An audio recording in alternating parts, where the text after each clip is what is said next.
اس رات حویلی کی خاموشی میں ایک ایسا راز دفن تھا جو اگر سامنے آ جاتا تو کئی زندگیاں بکھر جاتیں۔ ذوالفقار علی شاہ کے والد اپنے کمرے میں اکیلے بیٹھے فون پر دھیمی آواز میں کسی سے بات کر رہے تھے، لیکن ان کی باتوں میں چھپا زہر کسی طوفان سے کم نہیں تھا۔ وہ بے پرواہی سے کہہ رہے تھے کہ چنتا کرنے کی کوئی ضرورت نہیں، جیسے پہلے حور کو راستے سے ہٹایا تھا ویسے ہی اب نور کو بھی ذوالفقار کی زندگی سے ہمیشہ کے لیے ختم کر دیا جائے گا۔ ان کی ہنسی میں ایسا گھمنڈ تھا مانو انسانی زندگیاں ان کے لیے صرف مہرے ہوں، لیکن انہیں یہ اندازہ نہیں تھا کہ دروازے کے پیچھے کھڑی ان کی اپنی بیوی ایک ایک شبد سن رہی تھی۔ جیسے ہی اس نے یہ سنا کہ اس کے شوہر نے نہ صرف ان کی پہلی بہو حور کی جان لی بلکہ اب نور کے خلاف بھی سازش رچ رہا ہے، اس کے پیروں تلے زمین کھسک گئی اور اس کی آنکھوں سے آنسو بہنے لگے۔ ادھر گھر میں ذوالفقار کا رویہ اچانک نور کے لیے بدل چکا تھا۔ وہ اس سے کٹ کٹ کر رہنے لگا تھا اور نور سمجھ نہیں پا رہی تھی کہ جس انسان نے اس سے محبت کے اتنے دعوے کیے تھے وہ اچانک اتنا بے رخ کیوں ہو گیا ہے۔ ایک دن آخرکار وہ ہمت کر کے ذوالفقار کے سامنے آ گئی اور روتے ہوئے اس سے پوچھ بیٹھی کہ آخر اس سے کیا غلطی ہو گئی ہے کہ وہ اس سے نظریں چرا رہا ہے۔ ذوالفقار چپ تھا کیونکہ اس کے دماغ میں وہی بات گھوم رہی تھی جو اسے ایک ڈاکٹر نے بتائی تھی کہ نور پریگننٹ ہے، اور اسی شک نے اس کے دل میں دوری پیدا کر دی تھی۔ لیکن قسمت کو کچھ اور ہی منظور تھا۔ ایک دن نور اچانک چکر کھا کر گر پڑی اور ذوالفقار گھبرا کر اسے اسپتال لے گیا۔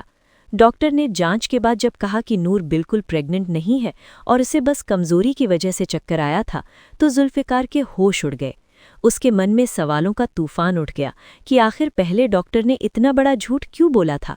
جب وہ گھر لوٹا تو اس کی ماں نے روتے ہوئے سارا سچ اس کے سامنے رکھ دیا۔ اس نے بتایا کہ یہ سب اس کے اپنے باپ کی سازش تھی جس نے ڈاکٹر کو پیسے دے کر یہ جھوٹ کہلوایا تاکہ ذوالفقار اور نور کے بیچ غلط فہمی پیدا ہو جائے۔ یہ سن کر ذوالفقار کے اندر کا غصہ جوالا مکھی بن کر پھوٹ پڑا۔ وہ ترنت اس ڈاکٹر کے پاس پہنچا اور سچائی اگلوا کر رہا۔ ڈاکٹر نے ڈر کے مارے قبول کر لیا کہ ذوالفقار کے والد نے اسے بھاری رقم دے کر یہ جھوٹ بولنے کو کہا تھا۔ اب ذوالفقار کو اپنی غلطی کا احساس ہو رہا تھا کہ اس نے اپنے باپ کی چال میں آ کر نور پر شک کیا اور اسے اکیلے درد سہنے کے لیے چھوڑ دیا۔ غصے اور پچھتاوے میں ڈوبا ذوالفقار گھر پہنچا اور سب کے سامنے اپنے باپ کا کالر پکڑ لیا۔ اس کی آنکھوں میں آگ تھی اور آواز میں درد۔ اس نے صاف کہہ دیا کہ اب وہ نور کی حفاظت خود کرے گا اور کسی کو بھی ان کے رشتے کے بیچ نہیں آنے دے گا۔